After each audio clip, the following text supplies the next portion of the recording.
usted de lo que aparece en el primer párrafo sobre la probidad?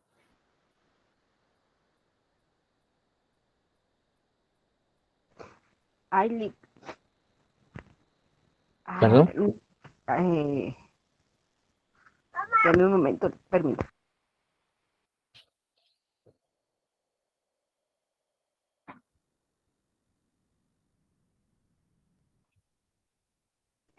Ay, no, Lick, perdón, es que tengo a mi nena encima y no me deja analizar el concepto, perdón. No tenga pena. Lidia Mijangos, ¿qué puede decirnos en relación a la probidad? Bueno, lo que entiendo acá es de que como abogados estamos obligados a la hora de ejercer nuestro cargo a actuar con rectitud, ¿verdad? De no dejarnos vender, pues, ¿verdad? Uh-huh.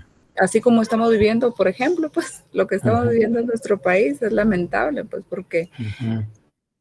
prestando a la corrupción, ¿verdad? Entonces no hay que caer, mucho podrá ser la necesidad, pero ante todo hay que tener principios y respetar las normas, ¿verdad? Así como Uh-huh. lo están indicando acá. Okay, gracias. Shirley Yulisa, ¿qué más nos puede aportar?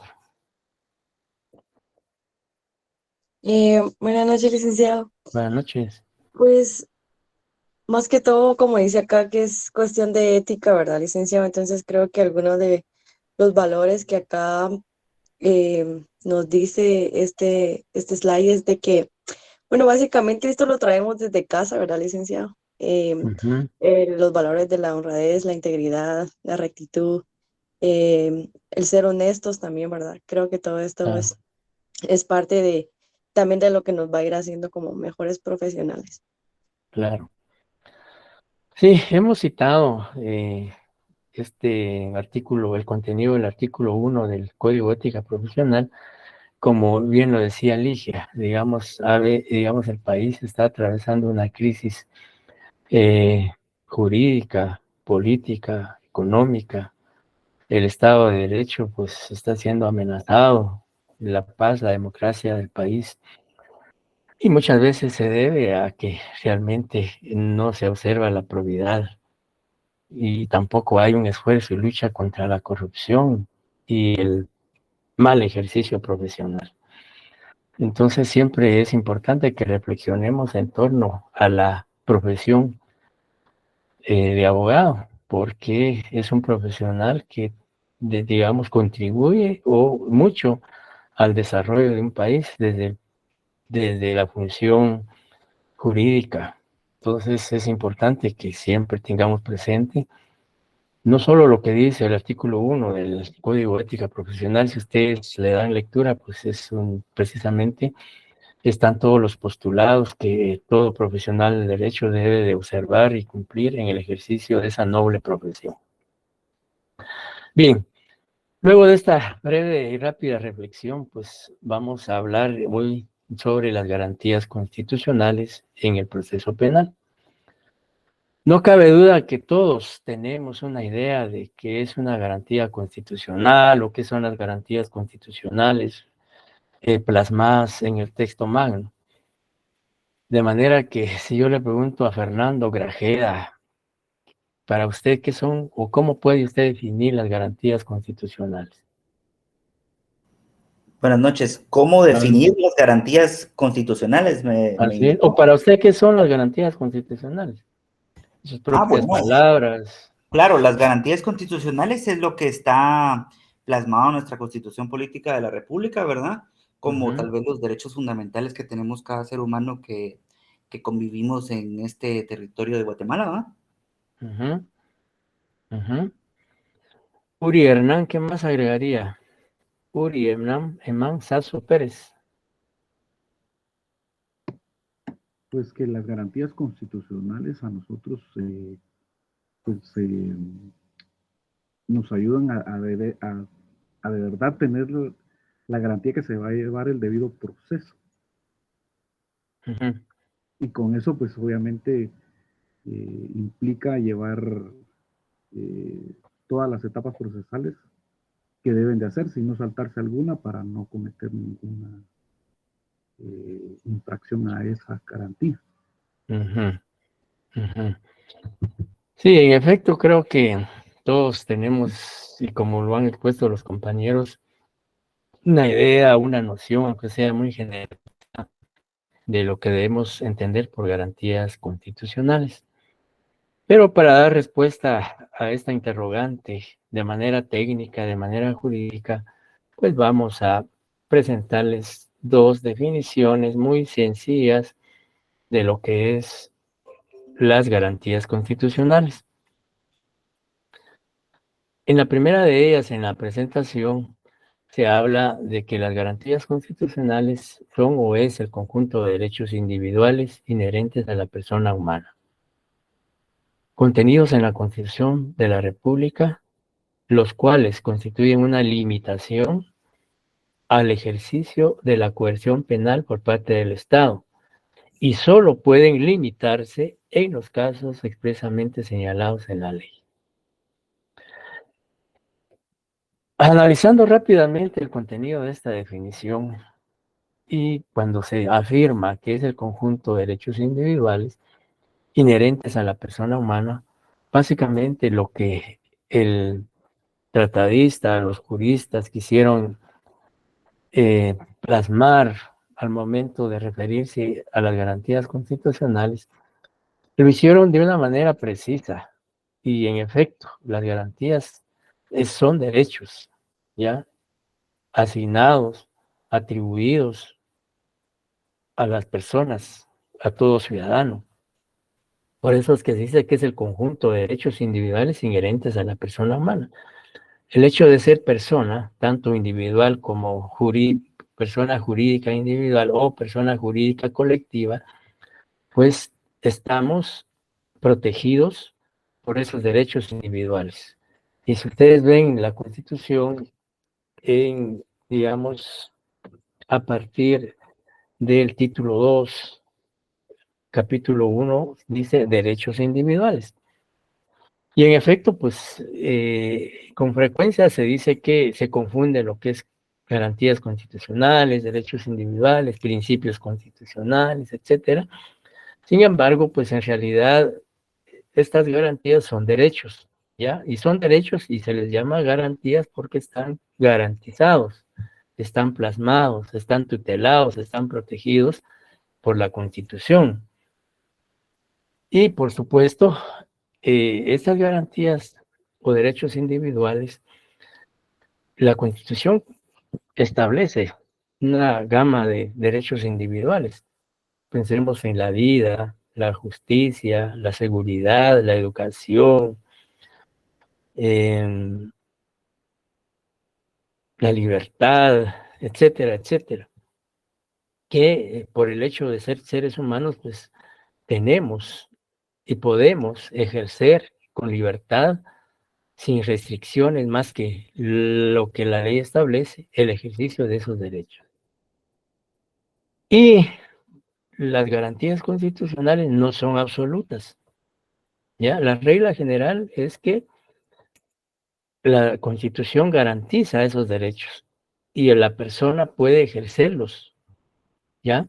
Sin embargo, la misma Constitución, la misma ley establece que en determinado momento y bajo ciertas circunstancias y siempre dentro del marco de la legalidad, esas garantías pueden ser restringidas, pueden ser limitadas por el Estado en el ejercicio del poder punitivo que tiene. Por un lado. Por otro lado, las garantías constitucionales también constituyen un valladar, constituyen un obstáculo, una limitación para que el Estado, en el ejercicio de ese ius puniendi, no abuse contra los gobernados o contra los ciudadanos. Y ya dentro del ámbito procesal penal y dentro del proceso penal, el Estado no puede, digamos, restringir, no puede coartar, no puede transgredir esas garantías constitucionales si no en aquellas circunstancias o casos en que la ley lo permita. Por ejemplo, el artículo 4 de la Constitución garantiza la libertad y toda persona es libre, tiene la libertad de conducirse a donde quiera, cuando quiera y como quiera. Pero esa libertad, si bien el Estado la garantiza, la Constitución la garantiza, también esa libertad en un momento dado puede ser limitada. Por ejemplo, si una persona es denunciada por la comisión de un delito de robo, por ejemplo, y el Ministerio Público investiga, Daniel Aragón dice, se condiciona, sí, en efecto, el Estado está condicionado de conformidad con la Constitución y la ley a no violentar esas garantías constitucionales, a respetarlas, a cumplirlas.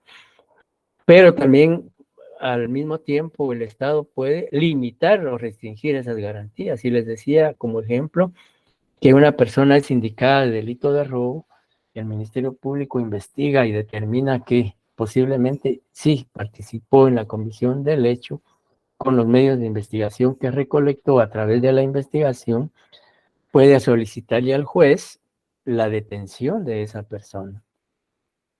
Y si el juez, luego de analizar los argumentos del Ministerio Público y las evidencias que presente el Ministerio Público o los medios de investigación que respaldan ese requerimiento de detención, el juez puede autorizar esa detención. Y entonces, al momento de ejecutarse esa orden de juez, el sindicado es detenido, es privado de su libertad. Pero esa libertad fue limitada en atención a la orden de un juez competente, penal, por supuesto, debido a que se le imputa o se les indica de la comisión de un hecho delictivo.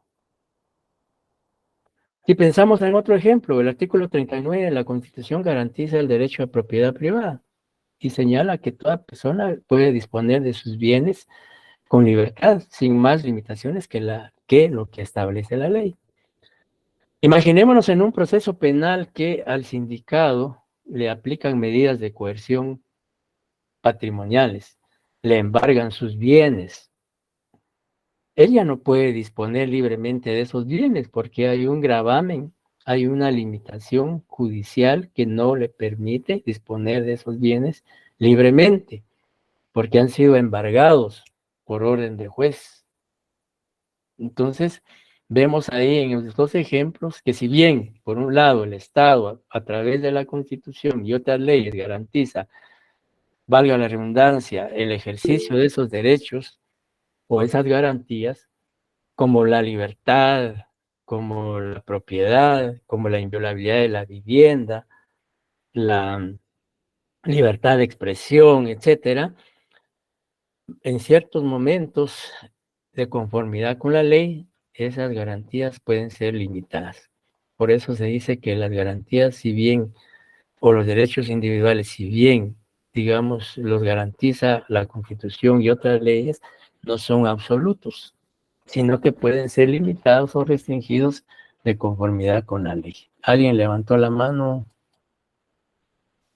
Sí, Lick, una pregunta. Usted está hablando sobre esas garantías, pero yo he visto muchas escrituras que he visto muchas escrituras donde dice que la propiedad sea en patrimonio familiar. También pueden,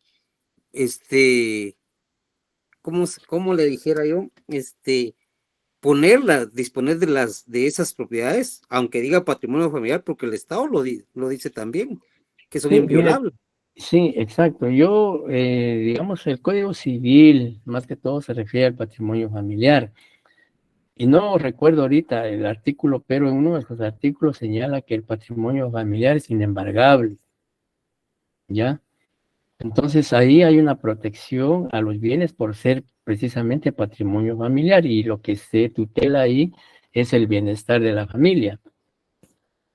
Entonces había que recurrir a lo que establece el Código Civil en cuanto al patrimonio familiar. Entonces, pero sí, el patrimonio familiar, según el Código Civil, sí está protegido y, como les decía, en una de sus normas establece que no puede ser susceptible de embargo. o que se disponga libremente del patrimonio familiar. Y el patrimonio familiar, pues también el mismo Código Civil establece cómo se debe constituir.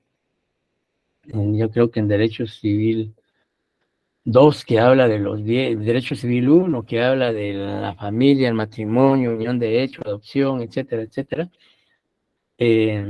está lo relativo a lo que es el patrimonio familiar.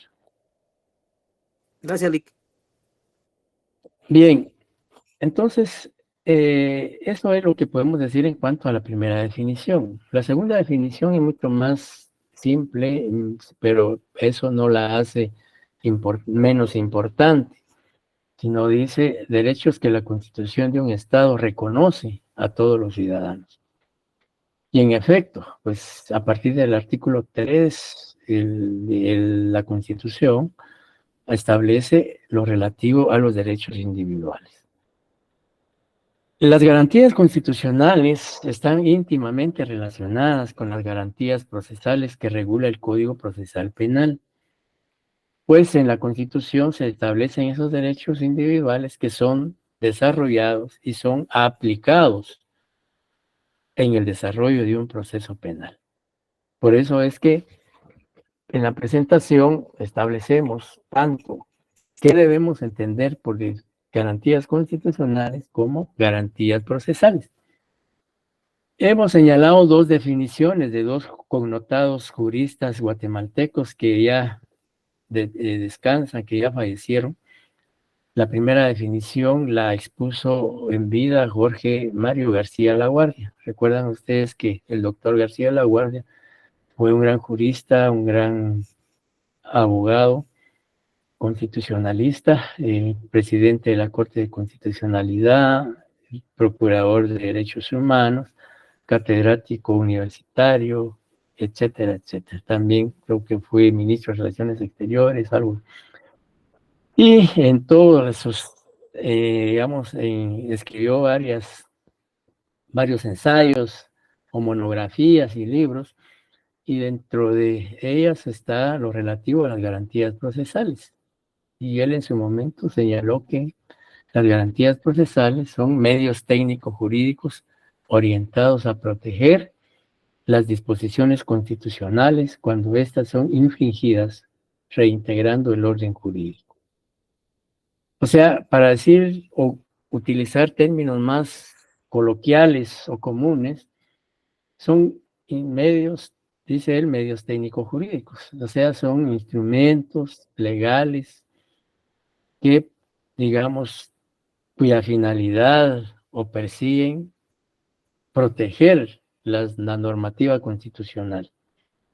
Cuando estos derechos individuales reconocidos en la Constitución puedan ser transgredidos, pueden ser vulnerados o infringidos, como lo señala él.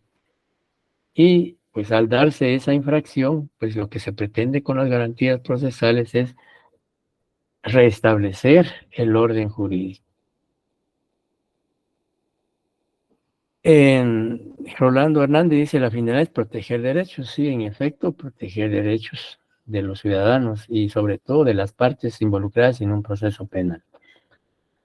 La otra definición también la expuso el doctor César Barrientos Pellecer, que también fue un connotado jurista, uno de los autores del Código Procesal Penal vigente, magistrado de Corte Suprema de Justicia, presidente de Cámara Penal, también escribió varios textos en relación a lo que es el proceso penal, y él, al hablar de las garantías procesales, pues señaló que es una serie de derechos y garantías que protegen a la persona o a las personas. Acá vamos a adicionarle la S, a las personas en contra del ejercicio arbitrario del poder público. Y que en efecto, esos derechos individuales o garantías, como les decía, constituyen una limitación para que el Estado no incurra en arbitrariedad, en abuso, en desmedro o menoscabo de esos derechos y esas garantías de los ciudadanos y especialmente de los sujetos procesales involucrados en un proceso penal. No sé si existe alguna duda o pregunta hasta el momento o algún comentario en relación a lo que hemos manifestado.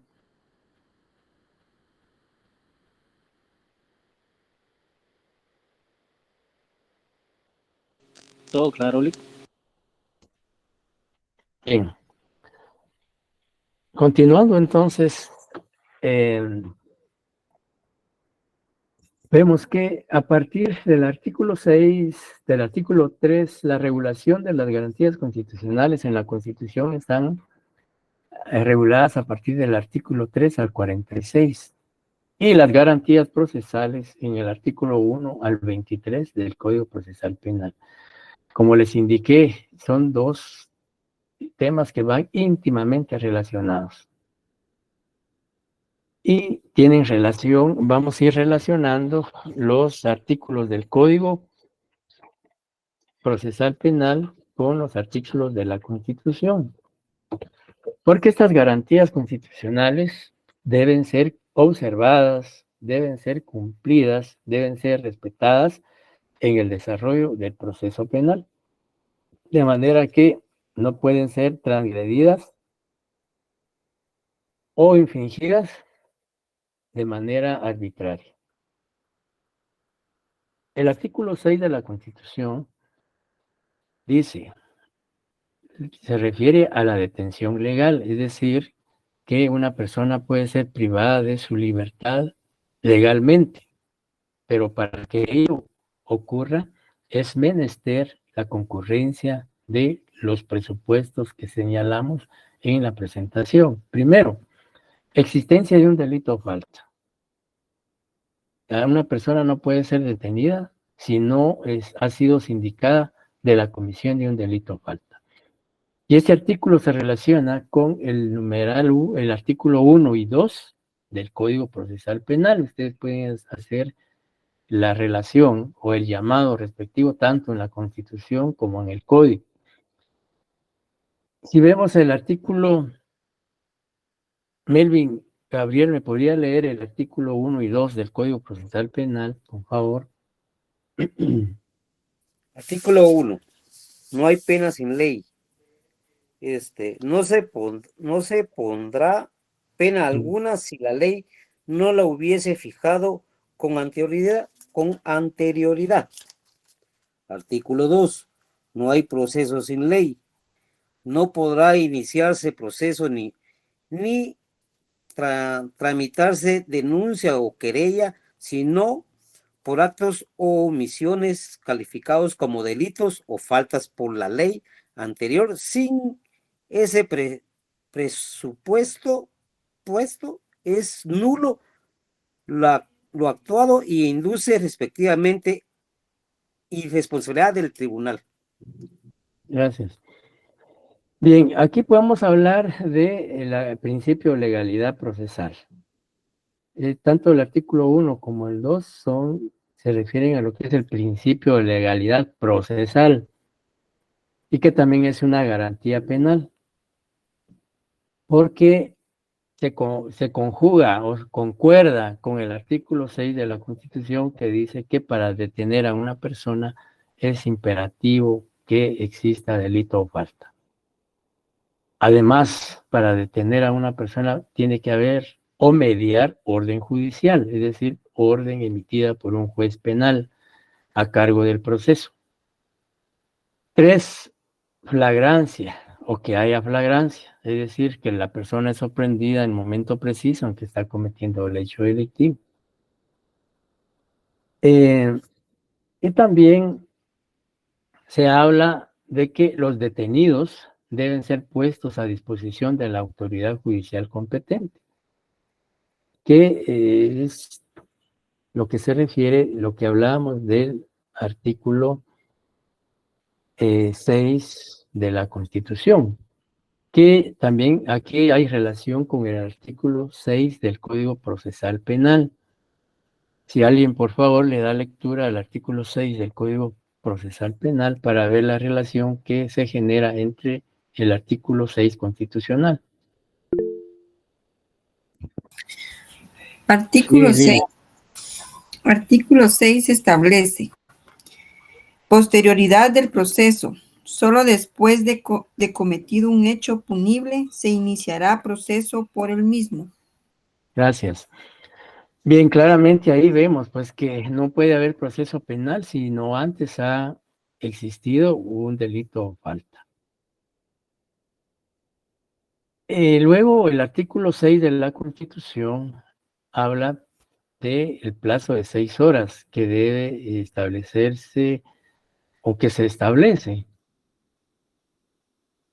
de acuerdo a la Constitución que el detenido debe ser puesto a disposición del juez competente, es decir, dentro del plazo de las 6 horas. Luego también dice, los detenidos no quedan sujetos a ninguna otra autoridad, es decir, que si bien es cierto, la Policía Nacional lo detuvo a requerimiento del Ministerio Público y el juez ordenó la detención, pues esta persona que ha sido aprehendida únicamente queda sujeta al tribunal o al juez que ordenó la detención.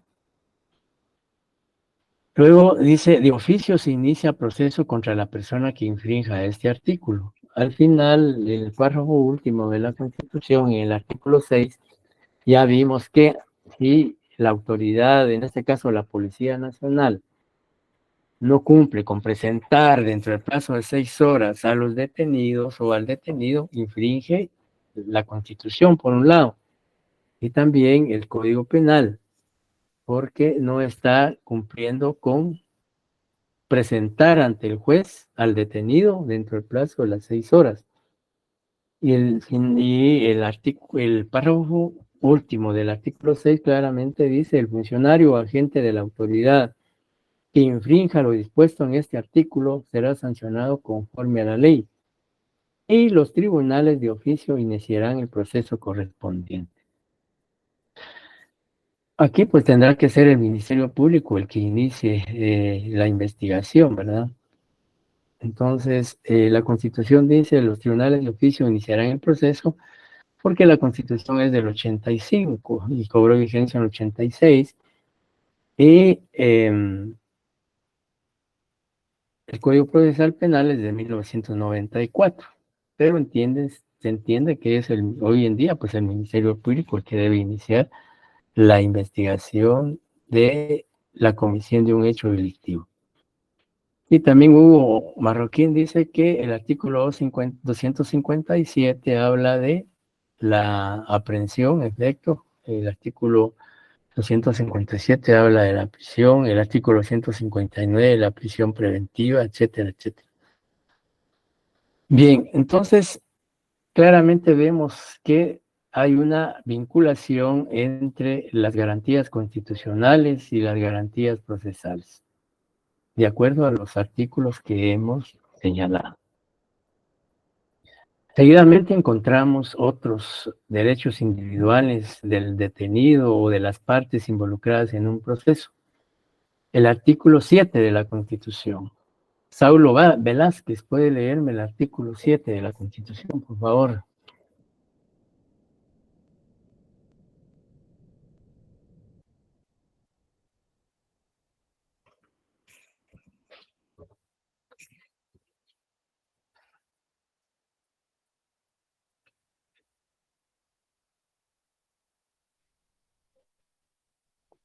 Si usted gusta, puedo leerlo yo, licenciado. Por favor, Sonia. Gracias. Notificación de la causa de detención. Artículo 7. Toda persona detenida deberá ser notificada inmediatamente en forma verbal y por escrito de la causa que motivó su detención, autoridad que la ordenó y lugar en que permanecerá. La misma notificación deberá hacerse por el medio más rápido a la persona que el detenido designe y la autoridad será responsable de la efectividad de la notificación. Gracias.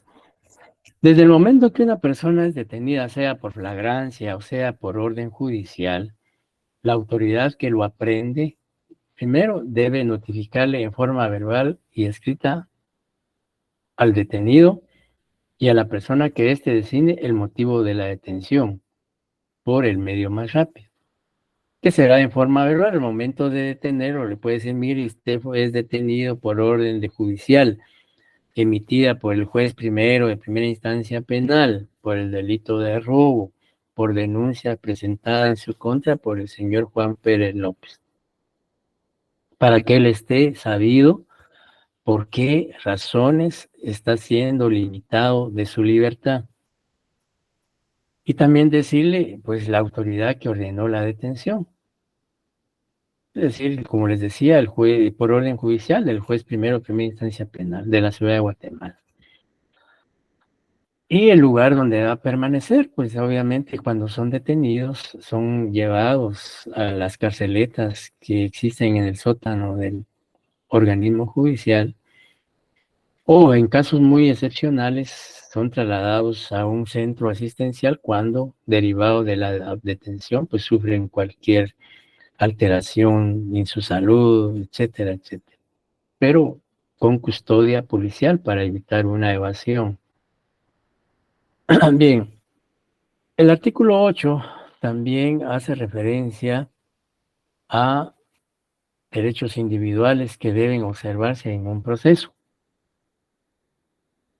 Y el artículo 8 también dice que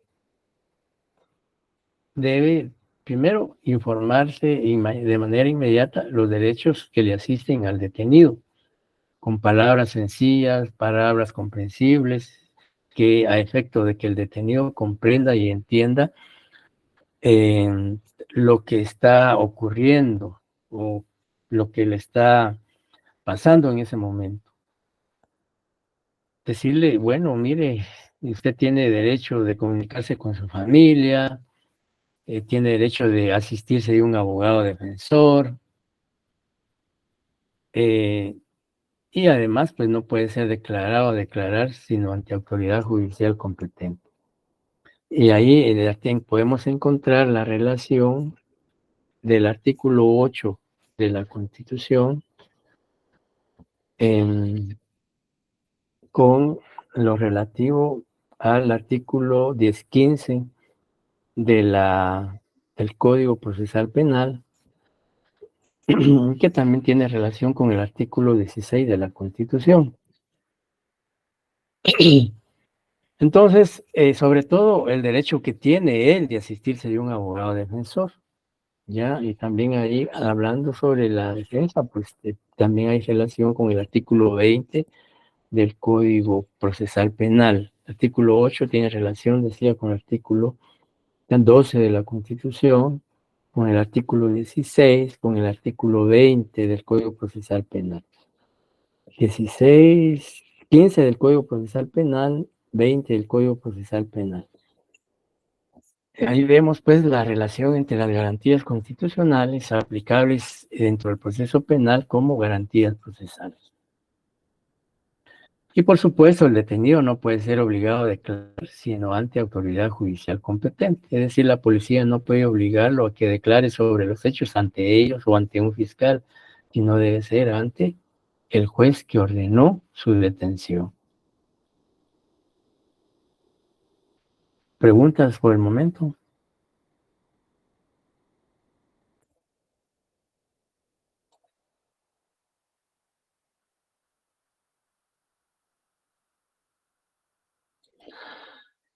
Bien, entonces continuamos. Luego encontramos lo relativo al interrogatorio detenido o preso.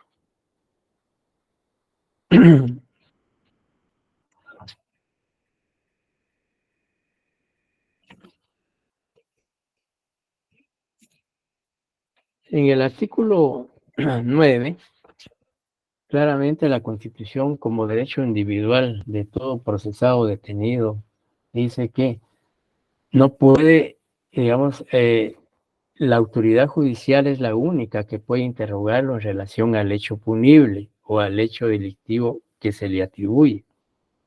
Y bien es cierto, al momento de su detención y es llevado a una comisaría de la Policía Nacional, se le pregunta sobre sus datos personales, eso no es un interrogatorio propiamente relacionado a los hechos imputados, sino ahí se le está preguntando solo información personal. Ya, para que él declare sobre los hechos que el Ministerio Público los indica, solo puede ser ante autoridad judicial competente. Entonces, no se le puede obligar a que él declare ante una autoridad que no sea, digamos, el juez que ordenó su aprehensión o su detención.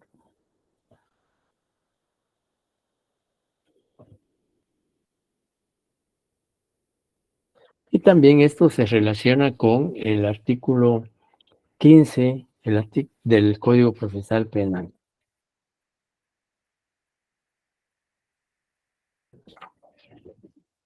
También se dice que el interrogatorio extrajudicial carece de valor probatorio, precisamente al no permitirse que él declare ante otra autoridad que no sea el juez, ese interrogatorio no tiene validez y podría dar lugar a incurrir en responsabilidad al funcionario o autoridad que obligue al sindicado a declarar ante la autoridad que no sea juez sobre el hecho delictivo. El artículo 10 se refiere a los centros de detención. El artículo 10 de la Constitución de la República claramente señala que las personas aprehendidas por la autoridad no podrán ser conducidas a lugares de detención, arresto o prisión diferentes a los que están legal y públicamente destinados al efecto. Los centros de detención, los centros de detención, arresto o prisión provisional serán distintos a aquellos en que ha de cumplirse la condena. Esto significa que si una persona es aprehendida por la comisión de un hecho punible, no puede ser privado de su libertad en el centro de condena, Pavón, por ejemplo, o Pavoncito, que son centros de condena, de cumplimiento de condena. Están los condenados, a los que fueron condenados por una sentencia ya que se impuso una pena y están cumpliendo la condena. Entonces, esto no es preventivo. Hay diferencias. El preventivo es precisamente uno de... Lick, no se le escucha bien. ¿Perdón? No se escucha bien, Lick, está entrecortado.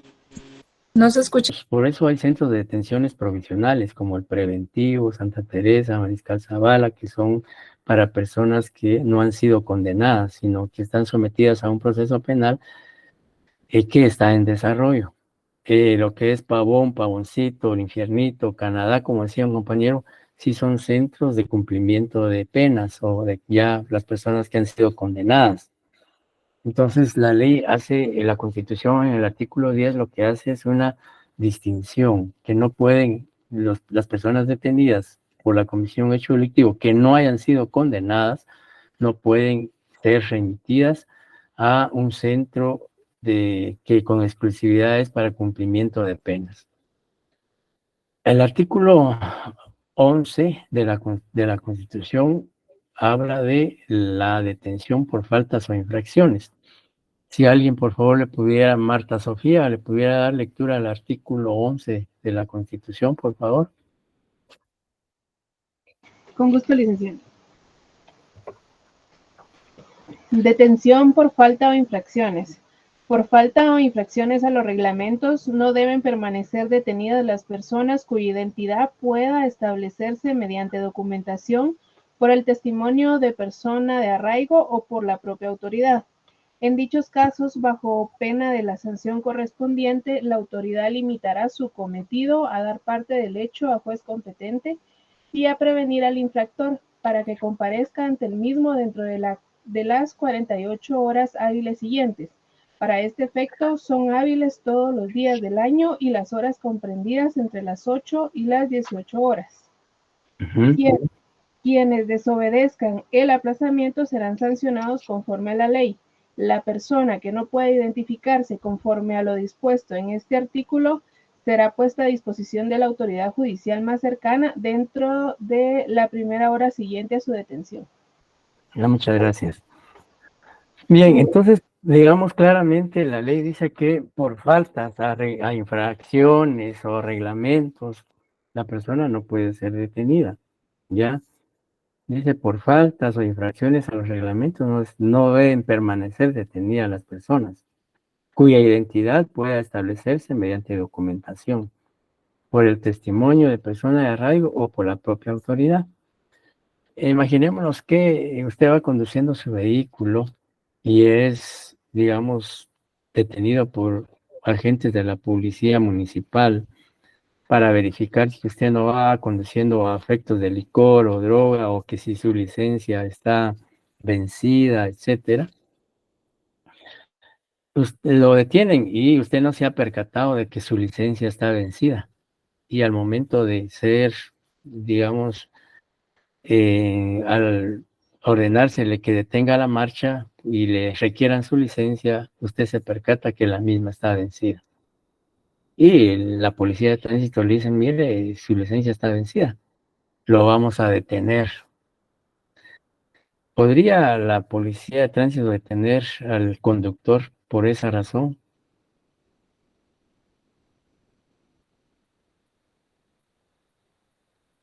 No, Daniel dice que no, ¿por qué no? No es un delito, es una falta. Buenas noches a todos. Buenas noches. Sí, hay una falta, un reglamento a la ley de tránsito por estar conduciendo con licencia vencida. ¿Ya? No hay delito, ni falta de las que regula el Código Penal. Si bien es cierto, hay una falta, pero es a un reglamento o a una ley, en este caso, de tránsito. ¿Ya? Y sobre todo, si la persona se identifica plenamente con el documento respectivo, pues con mayor razón no puede ser detenida. Entonces, esa es otra circunstancia por las cuales la ley, o en este caso la Constitución, el artículo 11, garantiza esa situación. El artículo 12 del derecho de defensa, que les decía yo, se relaciona con el artículo del Código Procesal Penal, artículo 20. Y el artículo 12 de la Constitución señala que la defensa primero es inviolable. ¿Por qué es inviolable el derecho de defensa? Porque una persona que está sometida a un proceso penal, que fue detenida por la comisión de un hecho delictivo, tiene que defenderse ante las imputaciones que le formula el Ministerio Público como consecuencia de una denuncia promovida por la víctima, agravado u ofendido. De manera que desde el primer momento, desde la primera declaración o antes de eso, desde el momento que es detenida la persona, puede asistirse de abogado defensor para que haga las gestiones pertinentes ante la policía y luego pues ante los órganos jurisdiccionales. Por eso se dice que es inviolable el derecho de defensa, porque no se puede transgredir, no se puede dejar de cumplir que el imputado se asesore, se auxilie de un profesional de derecho que vele por sus intereses y por su situación jurídica. ¿Ya? Y también el derecho de defensa implica o conlleva el no ser condenado o privado de sus derechos sin haber sido citado, oído, vencido en proceso penal o en proceso legal ante juez o tribunal competente. Es decir, para que una persona, digamos, pueda ser condenada, se le imponga una pena por un delito determinado por el cual ha sido sindicado, pues no puede remitírsele a un centro de cumplimiento de pena, ¿sí?, sin que previamente haya sido citada al proceso, se le haya dado la oportunidad de pronunciarse en relación a los hechos imputados, a presentar pruebas, a asistir a las audiencias y cuanta diligencia sea necesaria dentro de un proceso penal.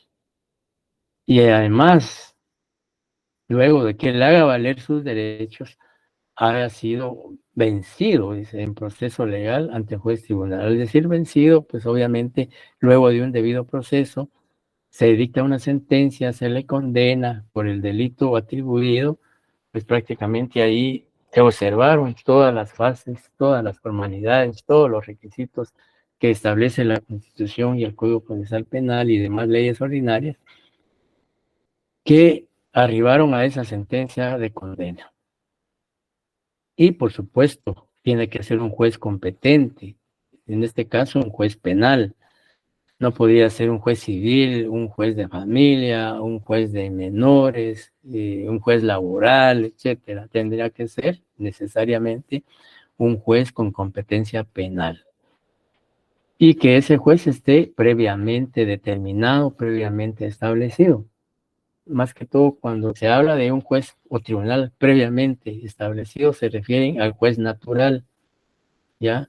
Juez natural es aquel funcionario judicial que previamente a que lleve ese proceso ya está establecido o determinado en la ley que va a ser el que va a tener la competencia sobre los procesos penales.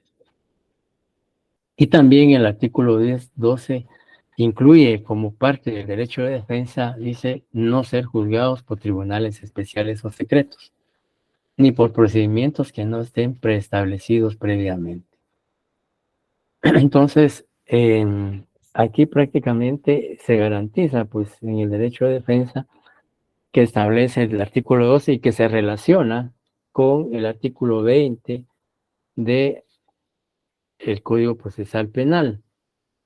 Y también se relaciona con el artículo 16 del Código Procesal Penal que habla del respeto a los derechos humanos. Dice, los tribunales y demás autoridades que intervengan en el proceso deberán cumplir con los deberes que les impone la Constitución y los tratados internacionales sobre derechos humanos. Entonces, vemos que hay relación entre la Constitución y el Código Procesal Penal. También el artículo 14 del Código Procesal Penal se relaciona con el artículo 12. Alguien que le dé lectura del artículo 14 del Código Procesal Penal, por favor. Artículo 14. Establece tratamiento como inocente. El procesado debe ser tratado como inocente durante el procedimiento, hasta tanto una sentencia firme lo declare responsable y le imponga una pena o una medida de seguridad y corrección. Las disposiciones de esta ley se restringen la libertad del imputado o que le limitan el ejercicio de sus facultades serán interpretadas restrictivamente en esta materia. La interpretación extensiva y la analogía quedan prohibidas mientras no favorezcan la libertad o el ejercicio de sus facultades. Las únicas medidas de coerción posibles contra el imputado son las que este código autoriza. Tendrán carácter de excepcionales y serán proporcionales a la pena o medida de seguridad y corrección que se espera del procedimiento, con estricta sujeción a las disposiciones pertinentes. La duda favorece al imputado. Muy bien. Este 14 también se relaciona con el artículo 14 de la Constitución y el artículo 7 del Código Penal. Pueden ustedes hacer el llamado o la relación. El artículo 14 del Procesal Penal se relaciona con el 14 de la Constitución y con el 7 del Código Penal. Bien, luego encontramos otros derechos del detenido o procesado. Se habla en el artículo 15 de la Constitución de la irretroactividad de la ley. Y para que proceda la irretroactividad de la ley en materia penal, dice el artículo 15 que la ley no tiene efecto retroactivo. Ya en Derecho Penal 1, ustedes hablaron sobre la irretroactividad de la ley y pues solo se acepta la irretroactividad de la ley en materia penal, pero la ley y la Constitución exigen como presupuesto básico para que proceda o para que se pueda aplicar la retroactividad de la ley en materia penal, solo cuando favorezca al procesado o al detenido o al imputado. Si lo perjudica por alguna razón, pues no puede aplicarse la retroactividad porque perjudicaría la situación jurídica del sindicado.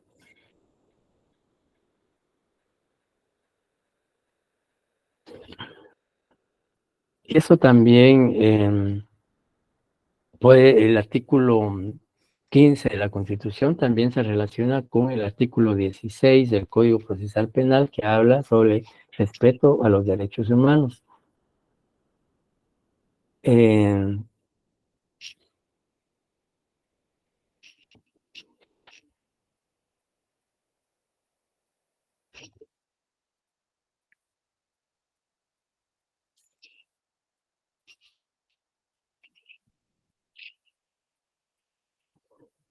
También podríamos decir que se relaciona con el artículo 7 del Código Procesal Penal.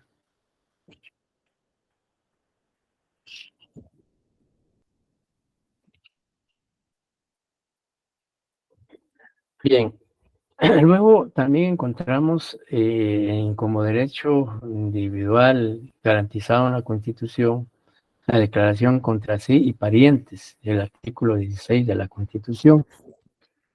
Acá encontramos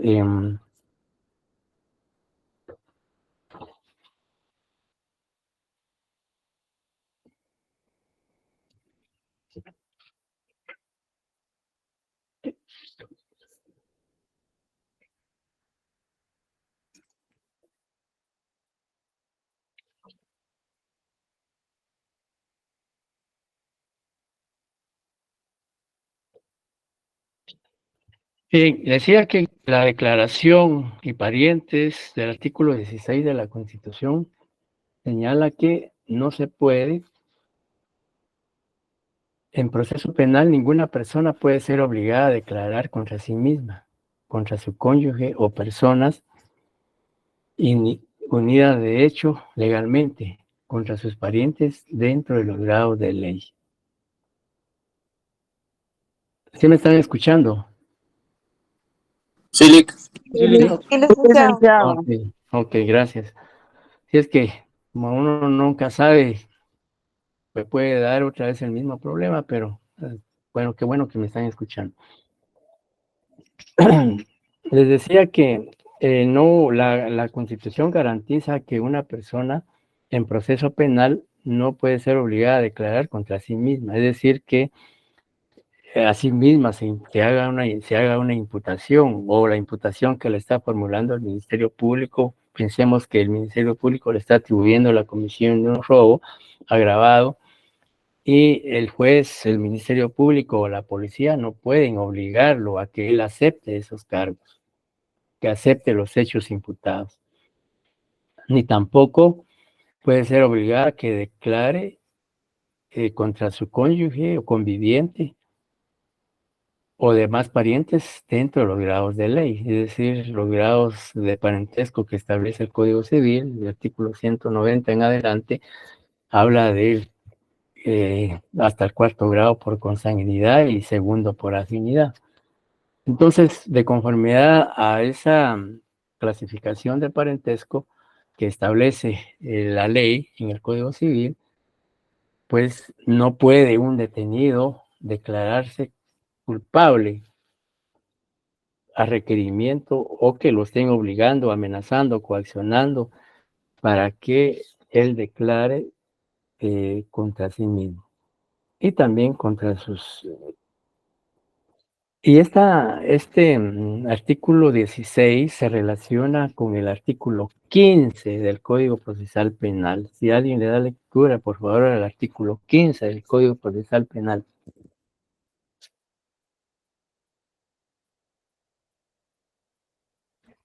Lo leo nuevamente. ¿Perdón? Artículo 15. Artículo 15. Declaración libre. El imputado no puede ser obligado a declarar contra sí mismo ni a declararse culpable. El Ministerio Público, el juez o el tribunal le advertirá clara y precisamente que puede responder o no con toda libertad a las preguntas, haciéndolo constar en las diligencias respectivas. Gracias.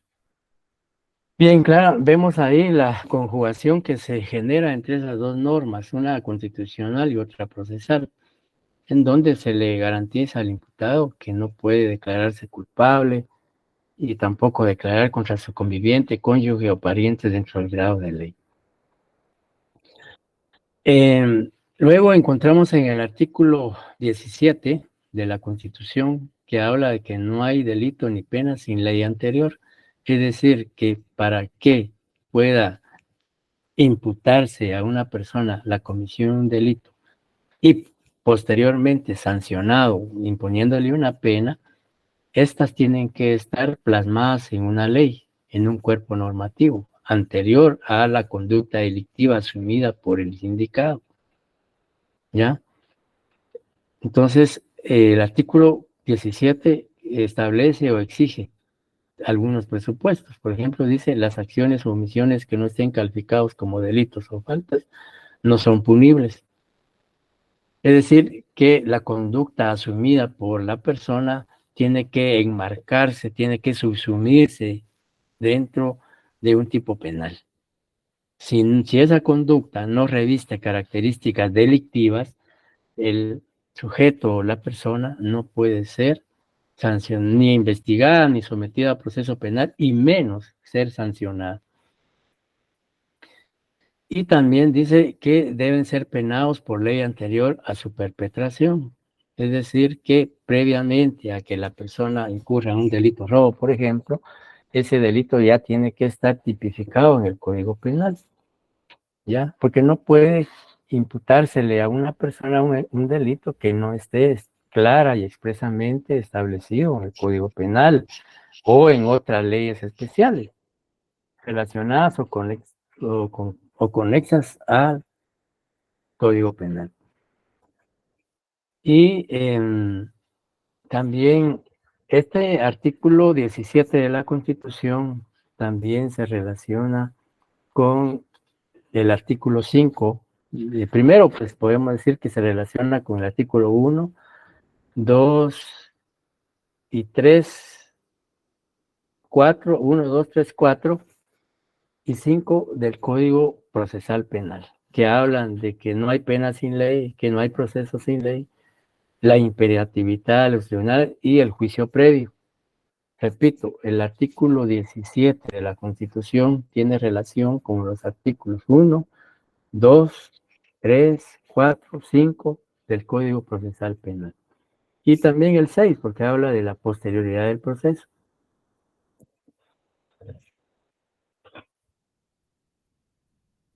¿Alguna pregunta o duda hasta el momento? Ninguna, licenciado, gracias.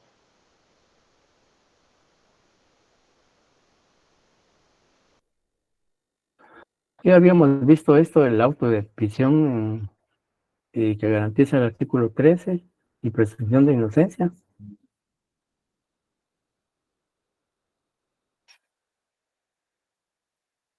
Que también están establecidos en los artículos 13. Digamos, para que una persona pueda hacer, sí, entonces se nos había pasado. Se nos pasó esta lámina. Bueno, pero afortunadamente la pudimos verificar. Para que una persona pueda, para que contra una persona, en este caso sindicado, pueda ser privado de libertad a través de un auto de prisión preventiva, la Constitución en el artículo 13, y aquí pues podemos adelantarnos y hablar del artículo 259 del Código Procesal Penal que habla de la prisión preventiva. Todo lo mencionamos, pero la Constitución en el artículo 13 dice que para que una persona se le pueda dictar auto de prisión, pues, debe primero existir una información de la comisión de un delito, ya que también se relaciona con el artículo 1, 2 y 5 y 6 del Código Procesal Penal. También dice concurrencia de motivos racionales suficientes para creer que la persona detenida lo ha cometido o participado en él. Cuando la Constitución de la República habla de motivos racionales suficientes, se refiere a que existen indicios, existen medios de investigación que pueden ser testimoniales, documentales, periciales, prueba material, científica, etcétera, que relacionen, que vinculen al sindicado con la comisión del delito. Entonces, sí, y por un lado, por otro lado también, que el delito imputado no permita la aplicación de medidas sustitutivas, ¿ya? Un asesinato, por ejemplo. Ya señalamos en la sesión anterior que el artículo 164 del Código Procesal Penal prohíbe que se le otorguen medidas sustitutivas a una persona a quien se le atribuye la comisión de un delito de asesinato. Primero, entonces, no se le puede otorgar medida sustitutiva porque el delito no lo permite, según la ley. Segundo, se le debe dictar prisión preventiva porque hay elementos, hay medios de investigación que relacionan, que vinculan al indicado o detenido con el hecho delictivo. Entonces hay una presunción de su participación. Bajo esas circunstancias, debe entonces dictársele prisión. De lo contrario, no se podría dictar prisión preventiva en contra del detenido.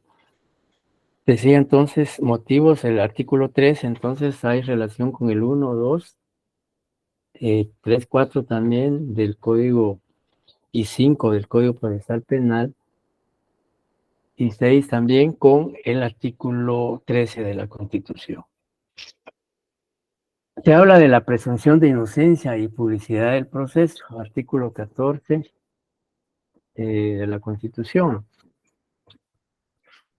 Y se dice que toda persona es inocente mientras no se declare responsable judicialmente en sentencia debidamente ejecutoriada. La presunción de inocencia es una investidura jurídica de cual goza toda persona sometida a un proceso penal.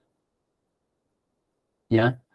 Es una, digamos, es una investidura que no, digamos, que tiene que ser quebrantada por el Ministerio Público y a través de medios de investigación probar la responsabilidad y participación penal del detenido o del procesado. Entonces, incluso, durante todo el proceso penal, esa persona se presume inocente.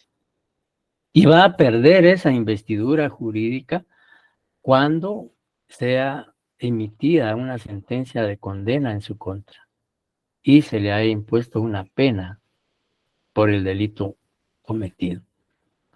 Pero además, la Constitución en el artículo 14 exige que esa sentencia esté debidamente ejecutoriada. Cuando hablamos que Wendy García, cuando la Constitución habla de debidamente ejecutoriada, ¿qué estará diciéndonos ahí? ¿O qué debemos entender por una sentencia debidamente ejecutoriada? Wendy García. Pues yo entendería que ya está realizado, o sea, ya estuvo una resolución. No, por supuesto, ya hay una resolución, ya hay una sentencia en donde lo condenan. Pero cuando la ley dice que esa sentencia esté debidamente ejecutoriada, ¿qué significará eso? Que ya se realizó. Magalí dice que ya está fijada. Elmer García, dígame. Buenas noches, licenciado, compañeros. Se refiere a que se hayan respetado todos los procesos para poder haber llegado a esta resolución o sentencia. Sí, la respuesta correcta la da Carlos Jaramillo y también Alex Romario, que dicen que una sentencia es ejecutoriada cuando ya se han agotado todos los recursos que se hayan interpuestos contra esa sentencia. Es decir, que ya no cabe ningún recurso para impugnar esa sentencia. Entonces, cuando una sentencia una sentencia es ejecutoriada o cosa juzgada, es porque, dice Sami, ya no se admite ningún recurso.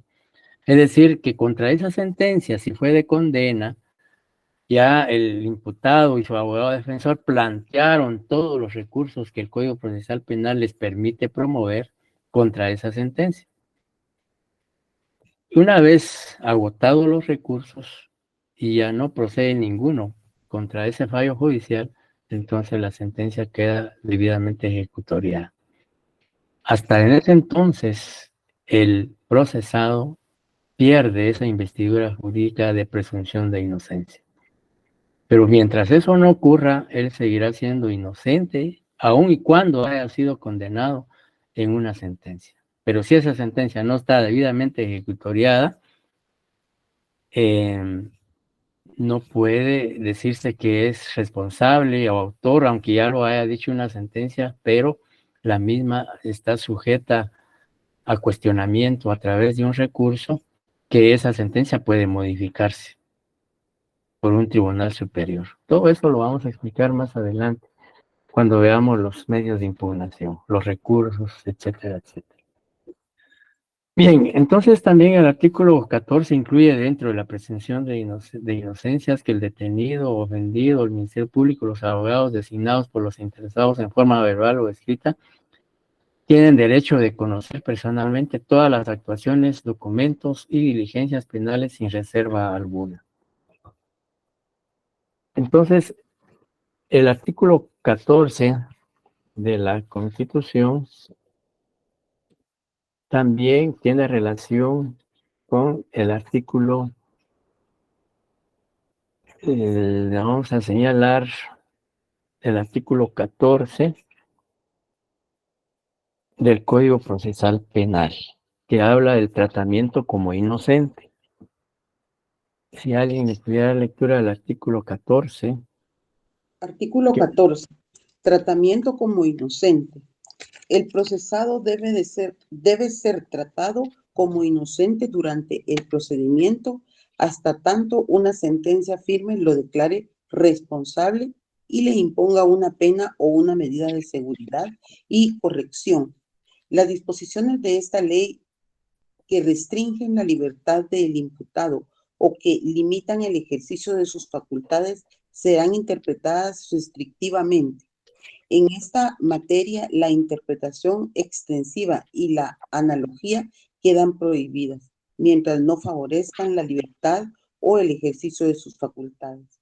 Las únicas medidas de coerción posibles en contra del imputado son las que este código autoriza, tendrán carácter de excepcionales y serán proporcionales a la pena o medida de seguridad y corrección que se espera del procedimiento con estricta sujeción a las disposiciones pertinentes. La duda favorece al imputado. Sí, gracias. Sí, también se relaciona con el artículo 7 del Código Penal, que se refiere a la analogía. O sea, la presunción de inocencia, que es el tratamiento como inocente, artículo 14, 14 de la Constitución.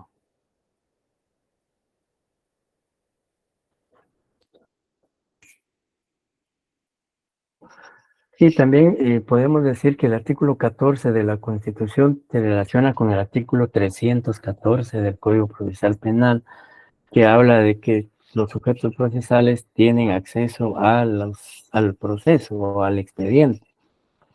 Ya, entonces, el artículo 314 del Código Procesal Penal también se relaciona con el artículo 14 de la Constitución.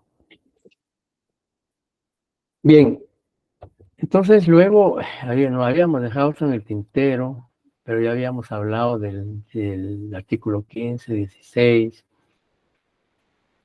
Nos corresponde entonces ahora ver lo relativo a la pena de muerte que regula el artículo 18 de la Constitución de la República de Guatemala. Y claramente el artículo 18 claramente dice que la pena de muerte no podrá imponerse en los siguientes casos: con fundamento en presunciones a las mujeres, a los mayores de 60 años, a los reos por delitos políticos y comunes conexos con los políticos, a reos cuya extradición haya sido concedida bajo esa condición. Y también al final del artículo habla de que el Congreso de la República puede abolir la pena de muerte, que debería hacerse. Entonces, y también lo relativo al artículo el 18 de la Constitución se relaciona con el 16 del Código Procesal Penal, que habla sobre los derechos humanos.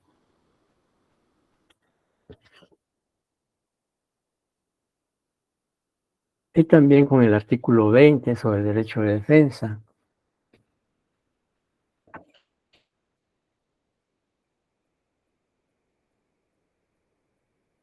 Y sabemos pues que actualmente la ley, la pena de muerte está vigente en Guatemala, pero la misma no se aplica, porque hay fallos de la Corte de Constitucionalidad que dice que debido a que no hay un vacío legal, porque el indulto, que era una facultad del presidente de la República, en la época del presidente Alfonso Portillo, pues se derogó esa disposición, entonces quedó en el limbo la decisión de no aplicar la pena de muerte, y sencillamente no se aplica porque la ley dice que no se puede aplicar la pena de muerte en el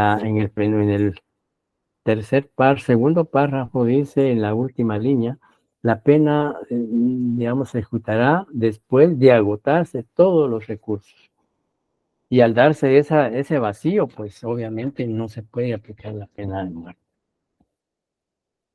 Luego, el artículo 23 habla de la inviolabilidad de la vivienda y los supuestos para que se pueda penetrar o incursionar al interior de una residencia será primero por autorización del habitante de la misma, por orden judicial, por motivo de diligencia, dentro del horario de las 6 horas a 18 horas. La diligencia se realiza en presencia del interesado o de su mandatario. Y aquí pues encontramos también relación con el artículo 187, 190 del Código Procesal Penal. Entonces, también el del artículo 16 del Código Procesal Penal, que tiene relación con el artículo 23, el artículo 3 también, que habla de la imperatividad del ejercicio de la función jurisdiccional, que dicen los tribunales y los sujetos procesales no podrán variar las formas del proceso ni la de sus diligencias o incidencias.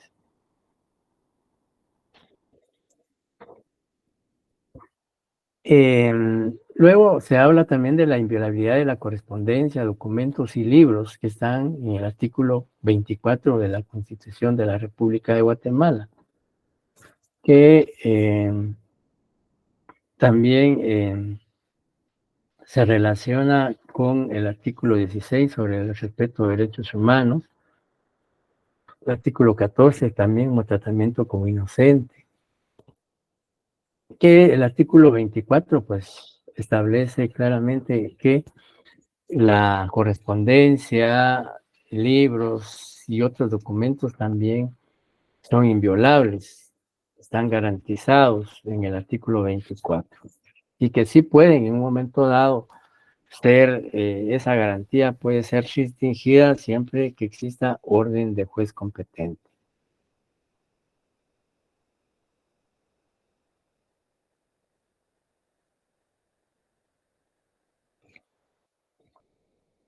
Y finalmente, en los artículos 25, encontramos registro de personas y vehículos.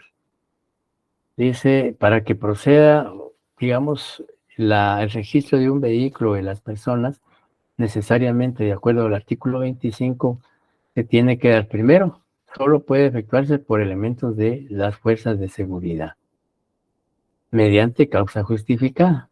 Es decir, si no existe una causa justificada, no pueden registrarse los vehículos ni las personas. Imaginémonos que Y una causa justificada podría ser que usted va conduciendo su vehículo y a unas 5 cuadras se cometió un hecho delictivo y la policía está haciendo, implementó un retén en ese lugar. Y entonces lo para y registra su vehículo, le pide su identificación, etcétera. Ahí hay una causa justificada. ¿Por qué? Porque en ese lugar, momentos antes, se cometió un hecho delictivo y la policía acudió al lugar para iniciar la investigación bajo instrucciones del Ministerio Público y entonces como parte de esa labor policial, pues montan ese operativo para registrar los vehículos. O pudiera ser también que la policía, digamos, la policía recibió una llamada telefónica diciendo que en determinado lugar, zona, calle, etcétera, se iba a hacer una transacción de droga o un vehículo transportaba droga. La policía puede montar entonces un retén, un registro ahí para registrar todos los vehículos que circulan por ese sector, para determinar si en efecto de uno de los vehículos que circula lleva droga o mercadería robada o qué sé yo. Entonces esas son causas justificadas, pero si no existe una causa justificada que motive el registro por las fuerzas de seguridad de personas y vehículos, pues no estaría la policía cometiendo una arbitrariedad. Pero además de que exista una causa justificada, la ley, el artículo 25 exige que estén debidamente uniformados y que el registro lo hagan elementos de la Policía Nacional del mismo sexo. Es decir, si la conductora es una dama, pues el registro la tiene que hacer una agente de la Policía Nacional, es decir, una dama también. Dice, de los requisitos del mismo sexo, de los requisados, y respetarse la dignidad, intimidad y decoro de los mismos. Es decir, que aquí, pues no, la policía está legitimada para hacer el registro siempre y cuando exista causa justificada, pero eso no la legitima a que abuse de su autoridad, faltando respeto a la persona que están requisando o al vehículo que están registrando, sino que debe respetarse sus derechos, ya su intimidad, su dignidad, etcétera, que también aquí pues entra una relación con el artículo 16 del Código Procesal Penal. Y el derecho de petición. El derecho de petición pues está garantizado en el artículo 28 de la Constitución, que dice que todos los habitantes de la República pues pueden hacer peticiones a los funcionarios, a la autoridad, y estos tienen la obligación y la responsabilidad de resolverlos dentro de un plazo máximo de 30 días. Finalmente, el artículo 32 de la Constitución de la República habla de las citaciones, que tiene relación también con el artículo 16 del Código Procesal Penal, pero también con el artículo 173 del Código Procesal Penal, que se refiere a las citaciones. Si vemos rápidamente lo que establece el artículo 100, el artículo 32 de la Constitución, si alguien le da lectura, por favor. Artículo 32. Objeto de citaciones. No es obligatoria la comparecencia ante autoridad, funcionario o empleado público si en las citaciones correspondientes no consta expresamente el objeto de la diligencia. Es decir, en este... Sí, diga. Ahora, el artículo 173 del Código Procesal Penal. Muy bien.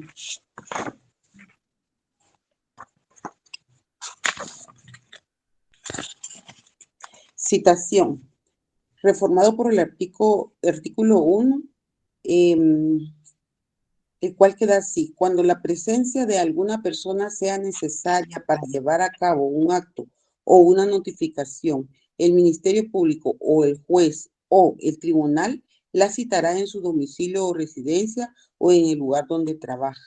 Las citaciones y notificaciones deben realizarlas personal del Ministerio Público, del juzgado o tribunal que cita o pretende notificar. La citación contendrá: 1, el tribunal o el funcionario ante el cual debe comparecer; 2, el motivo de la citación; 3, la identificación del procedimiento; y 4, el lugar, fecha y hora en que debe comparecer. Al mismo Gracias. tiempo, muy Sí, bien. gracias. Sí, entonces vemos ahí la relación que existe entre el artículo 23 constitucional y el 173 del Código Procesal Penal. Es decir, que si una persona es citada, pero en la citación no se indica cuál es el motivo, el objeto de la citación, no está obligado a comparecer. Entonces es un requisito que la ley pide. Rocío Marisol pregunta: ¿qué procede cuando la institución no da respuesta en 30 días? O sea, el derecho de petición garantizado en el artículo 28. Generalmente, si usted hace una petición ante una autoridad administrativa y pasan los 30 días y no le resuelven ni le notifican nada, pues entonces lo que hay que hacer es promover una acción constitucional de amparo, ¿ya? Porque ahí, digamos, para que a través de una acción de amparo se obligue a la autoridad a resolver.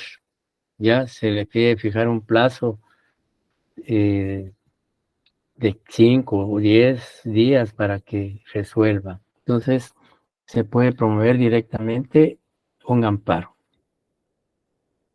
Como dice Roberto, se da el silencio administrativo. En efecto, ahí hay una inacción, hay una falta de decisión o de resolución de la autoridad ante quien se planteó la petición. Si no se resuelve dentro de 30 días, pues hay que promover un proceso constitucional de amparo.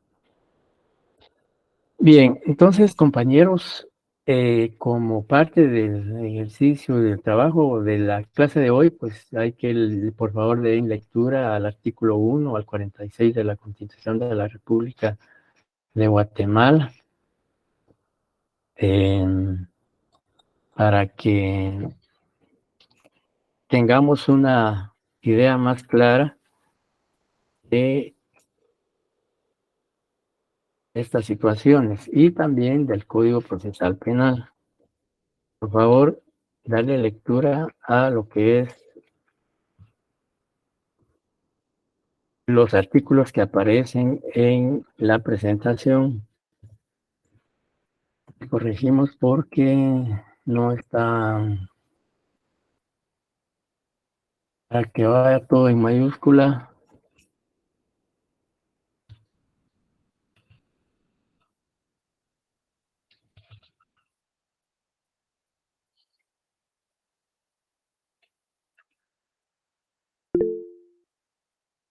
Bien, entonces, por favor, denle lectura a estos artículos, tanto de la Constitución como del Código Procesal Penal, y posiblemente la otra semana ya les pasemos los primeros laboratorios para que los resuelvan atendiendo la lectura de estos artículos. Si no tenemos dudas o preguntas, compañeros, entonces concluimos nuestro tema de hoy. En el caso de que dos personas estuvieran planeando darle muerte a una persona y un tercero los escuchara y colocara la denuncia ante el Ministerio Público, ¿cómo se encuadraría esto? Porque sé que en el Código Penal, en el artículo 17 está la conspiración y proposición, pero no hay ningún artículo que legisle ese mismo artículo. Ajá. Bueno, Entonces quedaría como conspiración, se les impondría una pena una sanción en dado caso se pudiera constatar de que ellos estaban conspirando para darle muerte a una persona? Bueno, primero leamos el artículo 17. Dice el artículo 17, conspiración y proposición. Hay conspiración cuando dos o más personas se conciertan para cometer un delito. En el ejemplo que usted plantea, hay dos personas que están conversando y poniéndose de acuerdo en cometer un hecho delictivo.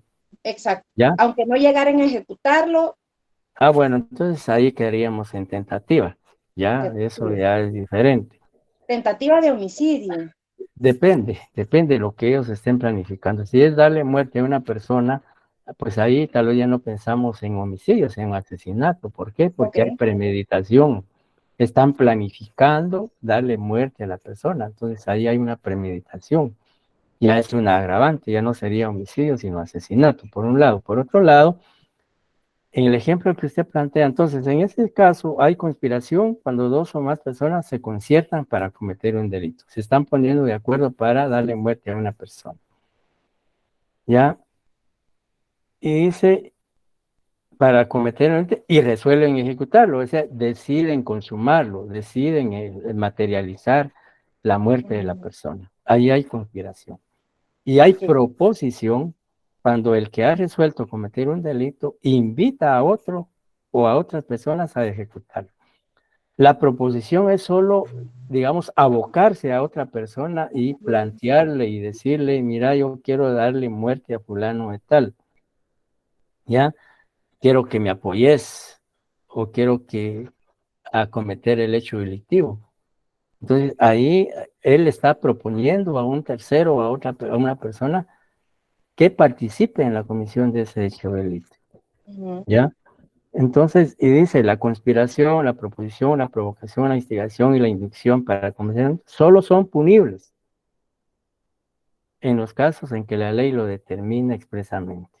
Ok, se encuadraría entonces en tentativa de asesinato y Si la no lo pena ejecutan, sería... si no lo ejecutan, hay tentativa. O sea, sencillamente lo planificaron, no lo ejecutaron, pues incluso, pero si solo quedó en la mente y en el pensamiento de ellos, y no hicieron ninguna acción delictiva, pues eso no es sancionado, porque solo lo pensaron, no realizaron ningún acto externo para darle muerte a esa persona. Solo Ahora quedaría bien, como conspiración y proposición entonces. exacto, solo quedaría así. Ahora, si ellos inician alguna acción para darle muerte, pero no le dieron muerte por causas ajenas a su voluntad, ahí sí hay tentativa, porque sí ejecutaron actos, pero no consumaron por causas ajenas a la voluntad de ellos, porque alguien intervino, porque llegó la policía casualmente, etcétera, entonces quedan tentativas. Pero solo el hecho de pensarlo, ponerse de acuerdo y no ejecutar ningún acto, pues eso queda prácticamente, usted piensa matar a alguien, se pone de acuerdo con alguien, pero nada más quedó ahí, pues si no hay ninguna acción externa que evidencie el inicio, el intercriminis, digamos, porque recuérdese que el intercriminis tiene dos fases, la fase interna y la fase externa. La fase interna cuando solo existe en la mente de la gente cometer el hecho delictivo. Y la parte ya externa es cuando ejecutan actos propios del delito. Entonces, si solo lo discuten, lo platican, pues o solo queda en la mente, eso no sería, como dice Rolando, no habría delito. ¿Ya? Muchas gracias. Digamos, ¿cómo diferenciar la tentativa de la conspiración? Dice Rolando. Bueno, la diferencia es que en la tentativa sí hay actos externos que realiza digamos, el sujeto activo del delito, pero no ejecuta porque por alguna razón no se consumó. ¿Ya? Ahí hay tentativa. Y la conspiración, pues como dice la ley, el artículo 17, es, digamos, solo ponerse ya, concertar, ya, un delito. Y deciden ejecutarlo, pero les decía, lo ejecutan, inician su ejecución, pero no lo consuman por alguna causa que impidió que se consumara. Pero sí, entonces ahí sí hay tentativa, porque hay actos exteriores o hay una conducta delictiva asumida por, en este caso, las personas que decidieron cometer ese hecho delictivo. Ahora, Muchas gracias, licenciado. lo que usted decía, de que una tercera persona escuchó y va a presentar la denuncia al Ministerio Público, pues recuérdense que la ley dice que el artículo 197 del Código Procesal Penal concretamente dice que toda persona está obligada a denunciar la comisión de un hecho delictivo, pero la comisión que se haya cometido. Pero en este caso él solo escuchó. Por supuesto que si él, en el ánimo de colaborar con la justicia, va al Ministerio Público y presenta la denuncia manifestando que A y B, él escuchó que A y B estaban planificando darle muerte a una persona. Pero si al final no se acredita absolutamente nada, pues posiblemente esa denuncia no tendrá más que tal vez en un momento dado la puedan desestimar porque el hecho denunciado pues no se ejecutó o no, sencillamente no hay ninguna evidencia de que pudo realizarse o que vaya a consumarse. No sé si queda la pregunta, la respuesta Sí, satisfecha. licenciado, muchas gracias. Tiene Sí, que haber actos licenciado. de por medios para poderlo encuadrar en tentativa. Así es, así es. Tiene que existir una conducta exterior o acciones que el agente que va a cometer el hecho evidencie que inició la comisión del delito, pero por causas ajenas a su voluntad no se consumó. Pero la intención sí era darle muerte, pero no le pudo dar muerte porque a tiempo llegó la policía o a tiempo lo descubrieron o algo pasó que él ya no pudo consumar el hecho.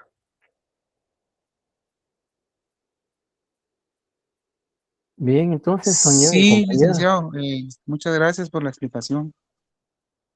Licenciado, Bueno, perdón, disculpe, por último, y la persona que, del ejemplo que está, del caso que dio la compañera, que interpone la denuncia, al momento de, si, al momento de ya haber un acto posterior a la denuncia, ¿se puede tomar como un precedente la denuncia antes puesta? sí, claro que sí ¿Sí? sería un antecedente porque hay una denuncia que, valga la redundancia, manifestó a la autoridad competente la posible comisión de un hecho delictivo por parte de determinadas personas.